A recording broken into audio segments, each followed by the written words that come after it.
A'udzubillahi minasyaitonirrajim. Bismillahirrahmanirrahim. Assalamualaikum warahmatullahi wabarakatuh. Alhamdulillah, alhamdulillah. Alhamdulillahirabbil alamin wassalatu wassalamu ala rasulil amin sayyidina Muhammadin ibn Abdullah wa ala alihi washabihi wa man wala. Allahumma shalli ala Muhammad wa ala ali Muhammad kama shallaita ala Ibrahim wa ala ali Ibrahim wa barik ala Muhammad wa ala ali Muhammad كما باركت على إبراهيم وعلى آل إبراهيم في العالمين إنك حميد مجيد اللهم إنا نسألك علما نافعا ورزقا طيبا وعملا متقبلا ودينا قيما ويقينا صادقا وإيمانا كاملا آمين آمين آمين يا رب العالمين عما بعد. Baik, alhamdulillah, alhamdulillah. InsyaAllah hari ini kita bersambung lagi, menyambung lagi bacaan bersama.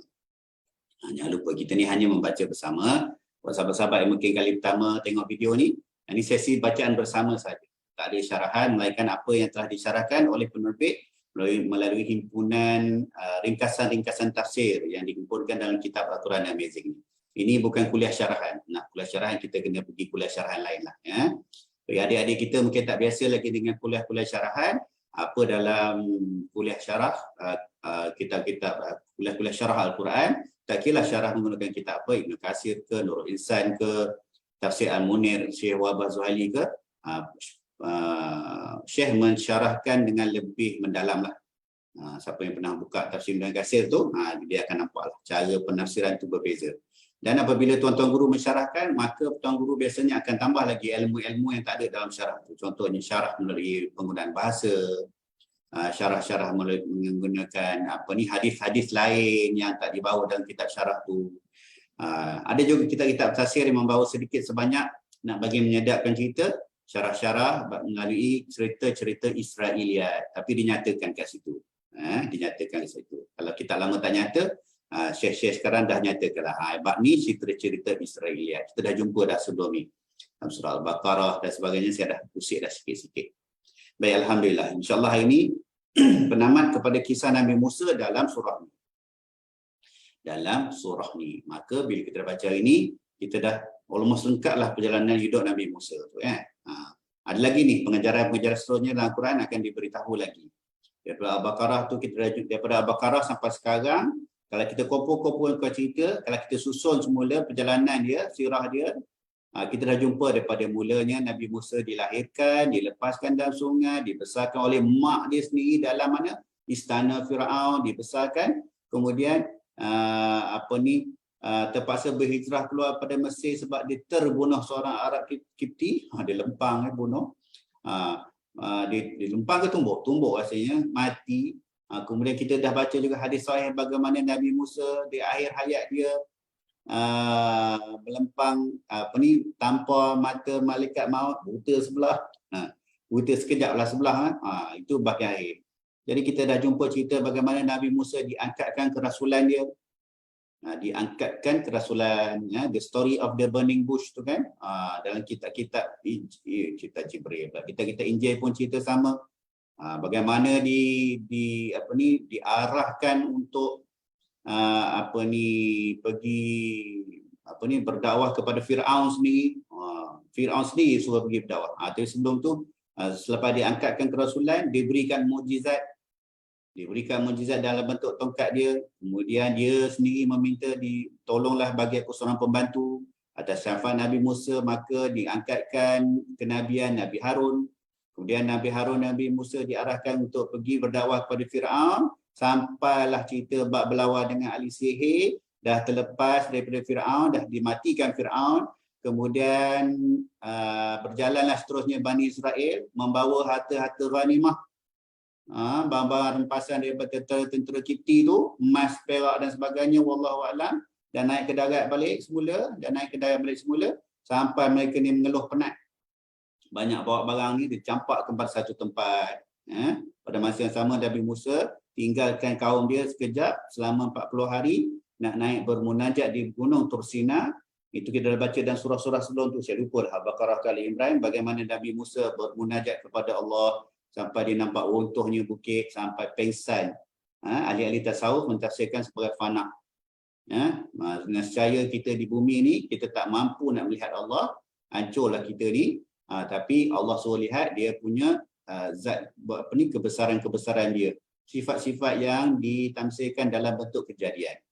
Allah kata tengok bukit tu hancur bukit tu begitu. Jadi hari ini kita sampai bab bagaimana Nabi Musa dah ada kat atas. Nabi Musa sedang berada di Gunung Tur Sina. Kita dah cover dalam surah-surah sebelum tu. Hari ini cerita pasal Hamda, rakyat duduk kat bawah buat apa. Cerita Bab Samiri itulah. Bab Samiri menyambung sedikit sebanyak Bab Samiri dan bagaimana lepas turunnya Nabi Musa dari bukit itu marah dia kepada Nabi Harun. Dalam ayat-ayat sebelum ni kita dah jumpa bagaimana diarahkan kaum Nabi Musa ni untuk bertaubat.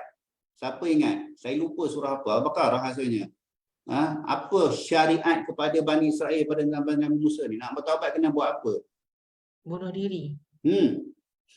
Sebaik kita tak kena bunuh diri. Syariat pada zaman Nabi Musa untuk geng-geng sesat ni yang kita nak baca ni, bunuh diri. Kita dah baca bagaimana dikabutkan satu tempat, masing-masing pegang pedang, libas. Tak tahu libas anak ke, libas isteri ke, libas suami ke, tak tahu. Main mati gitu. Kemudian dihidupkan kembali. Dihidupkan kembali. Kita kena baca semulalah syarat dalam Al-Baqarah kot. Saya lupa dah. Kalau bukan ustaz ni gitulah, lupa semua. Semua kena marah kaki kelas, ustaz marah semua. Ni semua belajar dah banyak tapi lupa. Jadi hari ni tiba bab tu. Tiba bab bagaimana rakyat dia sesat. Kita baca. Ni semua cerita bocor belakang ni. Disesatkan, mudah je disesatkan dengan dihasilkan satu lembaga berbentuk anak lembu. Dia buat daripada bahan-bahan rampasan tadi, emas-emas yang dicampak itu, dileburkan, dibuat, Samiri buat bentuk anak lembu. Kita Ibnu Abbas dalam tafsir Ibnu Katsir kata keluar bunyi itu tidak lain dan bukan melainkan bunyi yang hanya keluar apabila angin masuk ikut dubur dia keluar ke mulut. Macam tu. Itu pun boleh sesat. Wallahu a'lam. Besok soal Jumaat, di Senin depan lah kita sambung bab pengajaran. Diakhirkan surah Toha ni dengan pengajaran-pengajaran yang Allah nak bawa semula kepada kita dan juga diulang balik kisah Nabi Adam. Bagaimana Nabi Adam diperintahkan, Nabi Adam dengan Hawa diperintahkan keluar. Apa makna dalam Al-Quran? Apabila disebut maka derhakalah, sesatlah. Apa makna derhaka dan sesat yang ditujukan kepada Nabi Adam dan Hawa tu Wallahu a'lam. Nanti kita jumpa. Ini insyaAllah 88 sampai 98 penamat kepada kisah Nabi Musa, Nabi Harun dan kaum dia. Silakan. Auzubillah minasyaitonir rajim. Sambil itu kepada ahli keluarga masing-masing. Link kita pagi ni. A'udzubillahi minasyaitonir rajim. فأخرج لهم عجلا جسدا له خوار فأخرج لهم عجلا جسدا له خوار فقالوا هذا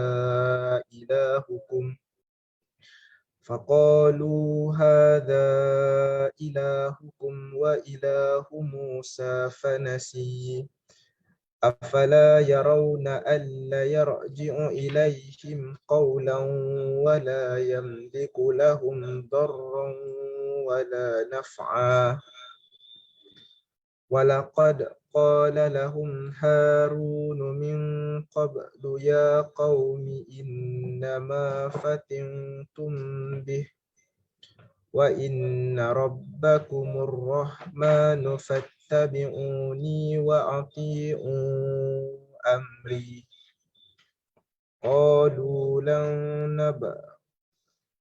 قالوا لن نبرح عليه عاكفين حتى يرجع إلينا موسى قال يا هارون ما منعك إذ رأيتهم ضلوا ألا تتبعن أفعصيت أمري قال يا ابن أم لا تأخذ بلحيتي ولا برأسي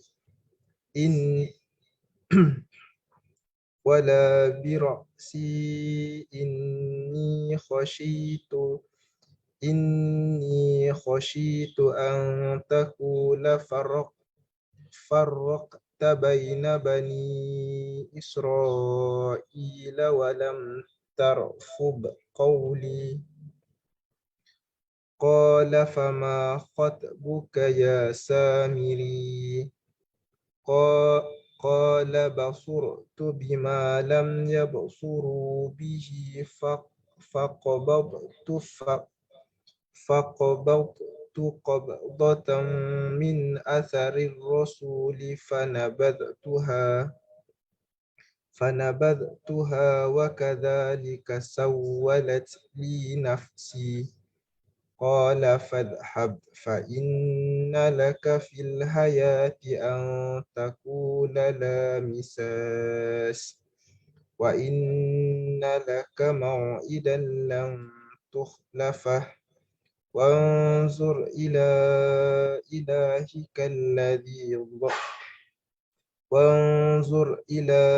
إلهك الذي ظلت عليه عاكفا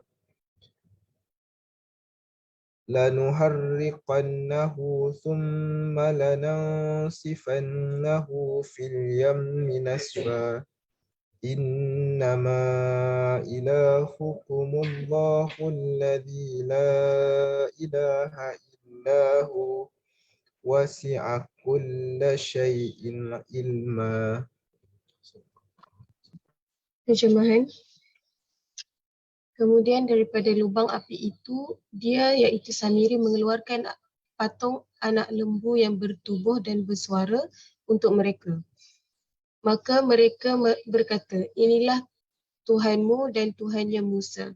Tetapi dia Musa telah lupa. Maka tidakkah mereka perhatikan bahawa patung anak lembu itu tidak dapat memberi jawapan kepada mereka dan tidak berkuasa menolak kemudaratan maupun mendatangkan manfaat kepada mereka. Dan sesungguhnya sebelumnya Harun telah berkata kepada mereka, wahai kaumku, sesungguhnya kamu hanya sekadar diberi ujian dengan patung anak lembu itu dan sesungguhnya Tuhanmu ialah Allah yang Maha Pemurah, maka ikutlah aku dan taatilah perintahku. Mereka menjawab, kami tidak akan meninggalkan dan tetap menyembahnya, iaitu patung anak lembu, sehingga Musa kembali kepada kami. Dia Musa berkata, wahai Harun, apa yang menghalangmu ketika engkau melihat mereka telah sesat, sehingga engkau tidak mengikuti aku? Adakah engkau sengaja melanggar perintahku? Dia Harun menjawab, wahai putera ibuku, janganlah engkau pegang janggutku dan juga kepalaku. Aku sesungguhnya bimbang engkau akan berkata kepadaku, engkau telah memecah belahkan Bani Israel dan engkau tidak memelihara amanatku. Dia iaitu Musa berkata, apakah yang mendorongmu berbuat demikian wahai Samiri? Dia Samiri menjawab, aku mengetahui sesuatu yang tidak mereka ketahui. Aku mengambil segenggam daripada jejak Rasul itu. Lalu aku melemparkannya. Demikianlah rayuan nafsuku. Menurut pandangan yang masyhur dan jumhur daripada ahli tafsir, yang dimaksudkan dengan jejak Rasul itu adalah jejak tapak kuda Jibril alaihi salam. Bererti Samiri mengambil segumpal tanah daripada jejak tapak kuda itu lalu melemparkannya ke dalam logam yang sedang dihancurkan sehingga terbentuk menjadi anak lembu yang mengeluarkan suara. Dia Musa berkata, pergilah kau. Sesungguhnya di dalam kehidupan dunia ini engkau hanya dapat mengatakan, janganlah menyentuh aku. Dan engkau pasti mendapat hukuman yang telah dijanjikan di akhirat yang tidak akan dapat engkau hindari. Dan lihatlah Tuhanmu itu yang engkau tetap menyembahnya. Kami pasti akan membakarnya, kemudian sesungguhnya kami akan menghamburkan abunya ke dalam laut, lalu berserakan. Sesungguhnya Tuhanmu hanyalah Allah, tidak ada Tuhan selain dia, pengetahuannya meliputi segala sesuatu. Tafsir Jalalain. Alla tattabi'ani. Apakah kamu tidak mengikutiku? Huruf la di sini zaidah, iaitu tambahan. Afa asaita amri. Maka apakah kamu telah sengaja menderhakai perintahku disebabkan kamu tinggal diam di antara orang-orang yang menyembah selain daripada Allah Subhanahu wa taala. Qala ya ibna umma. Berkatalah Harun, hai anak ibuku, lafaz ini dapat dibaca ummi dan umma, maksudnya ibuku. Nabi Harun sengaja menyebutkan kata ini guna menyentuh rasa kasih sayang daripada Nabi Musa. La ta'khudh biliyati. Janganlah engkau pegang janggutku, kerana saat itu Nabi Musa menarik janggut Nabi Harun dengan tangan kirinya. Wala bira'si. Dan jangan pula kepalaku. Kerana Nabi Musa memegang rambut Nabi Harun dengan tangan kanannya sebagai melampiaskan kemarahannya. Inni khashitu an taqula farraqta baina bani Israila wa lam tarqub qawli.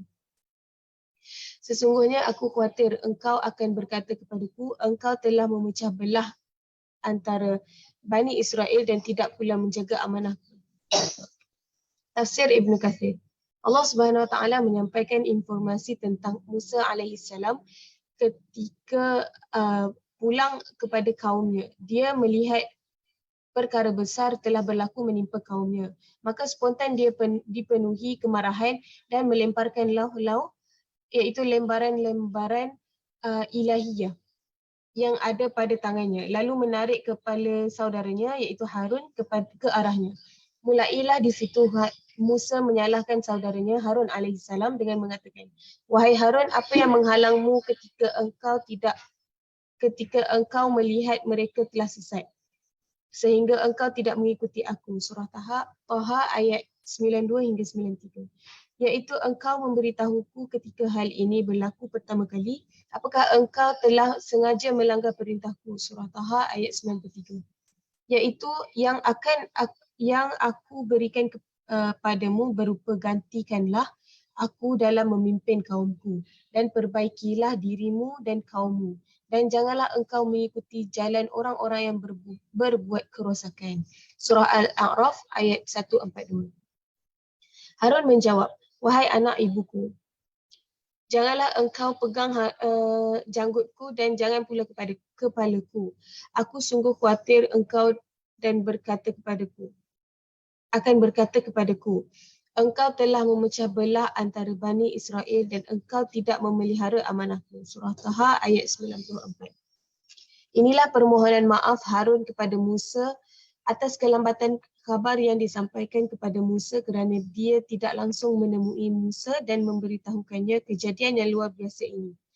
Aku sungguh khawatir dan engkau tidak memerhatikan perkataanku, iaitu engkau tidak menjaga perintahku ketika aku jadikan engkau penggantiku di antara mereka. Surah Taha ayat 94. Ibnu Abbas radhiyallahu anhu berkata, Harun itu sangat hormat dan patuh kepada Musa. Riyadhus Shalihin.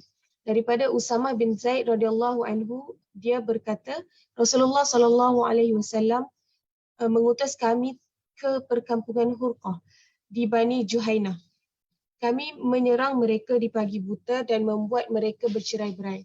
Dan saya dan seorang lelaki Ansar berhasil menemukan seseorang daripada mereka.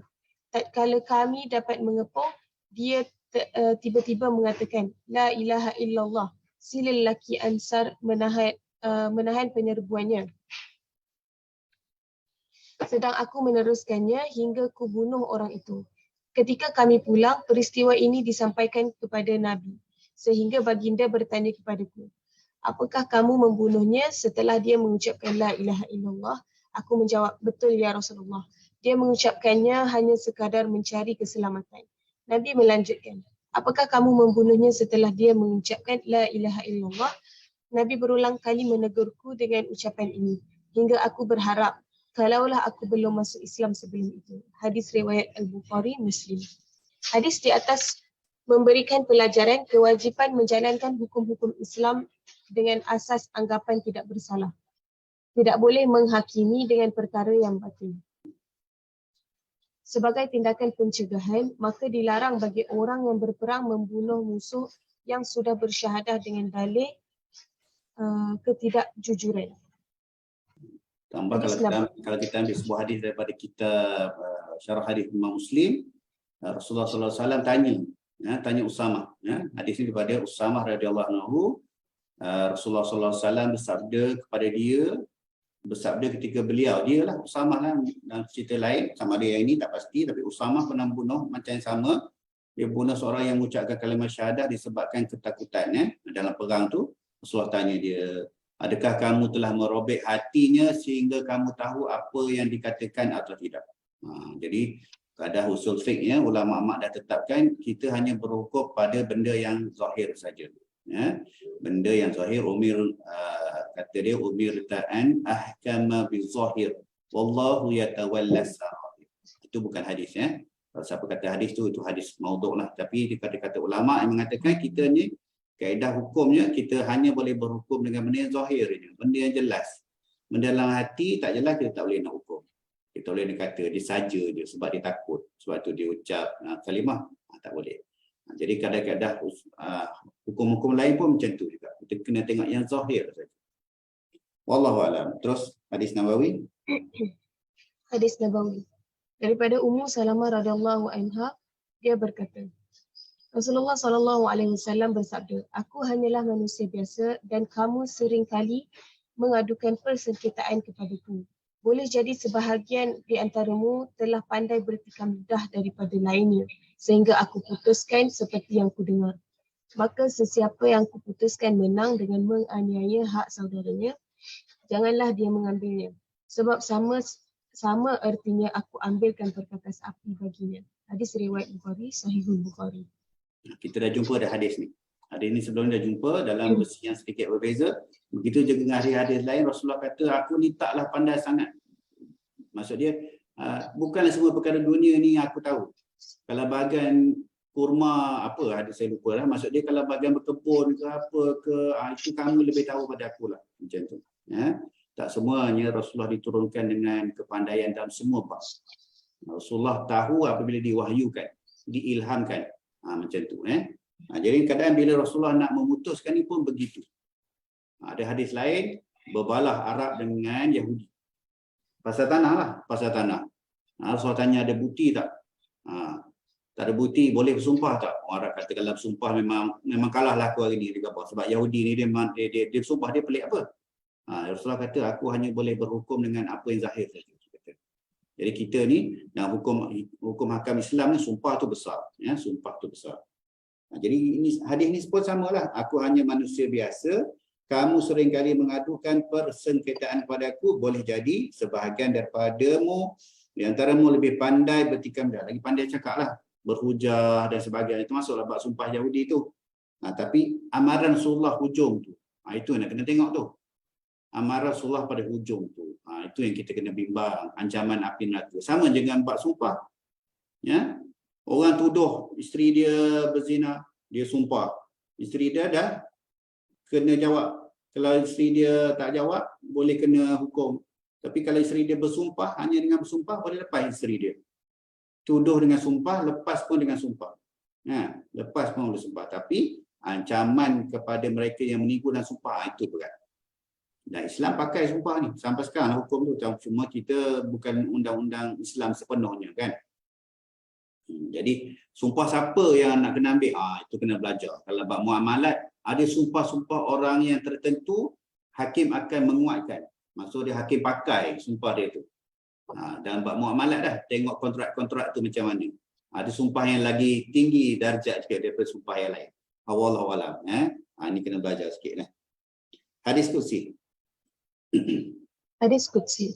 Daripada Abu Hurairah radhiyallahu anhu, dia berkata, Rasulullah sallallahu alaihi wasallam bersabda, saat Allah menciptakan Adam, dia mengusap punggungnya, lalu daripada punggungnya berjatuhan di setiap jiwa yang diciptakan Allah daripada keturunan Adam hingga hari kiamat. Dan dia menjadikan kilatan cahaya di antara kedua mata setiap orang daripada mereka. Kemudian mereka dihadapkan kepada Adam alaihissalam. Dia bertanya, wahai Rabb, siapa mereka? Allah Subhanahu Wa Taala menjawab, mereka keturunanmu. Adam melihat seseorang daripada mereka dan kilatan cahaya di antara kedua-dua matanya membuatnya kagum. Adam bertanya, wahai Rabb, siapa dia?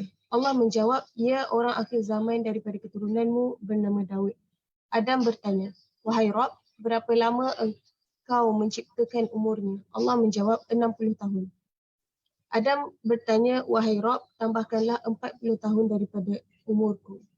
Saat usia Adam ditentukan, malaikat maut mendatanginya lalu berkata, bukankah usiaku masih tersisa 40 tahun? Malaikat maut bertanya, bukankah kau telah memberikannya kepada anakmu, Daud? Adam membantah, lalu keturunannya juga membantah. Adam dijadikan lupa dan keturunannya juga dijadikan lupa. Adam salah dan keturunannya juga salah. Hadis riwayat Abu Daud, Syekh Mustafa Al-Adawi. As-sahihul musnadu minal hadithil kursiyah. Wallahu a'lam. Wallahu alam. Hadis ni saya tak faham. Mungkin saya cuba tanya tuan-tuan guru lah untuk mensyarahkan hadis ni ya. Ke ada orang faham boleh tolong syarah ke pagi ni. Hadis ni berat sikit nak faham ya. InsyaAllah saya cuba. Tolong remind saya ya untuk kita review balik hadis ni ya. Hadis ni sekadar untuk pemahaman lah. Sebab kalau baca macam ni saya tak faham. Saya kurang faham lah hadis kursi ni. Wallahu alam. InsyaAllah kita tangguh dulu bab hadis kursi ni.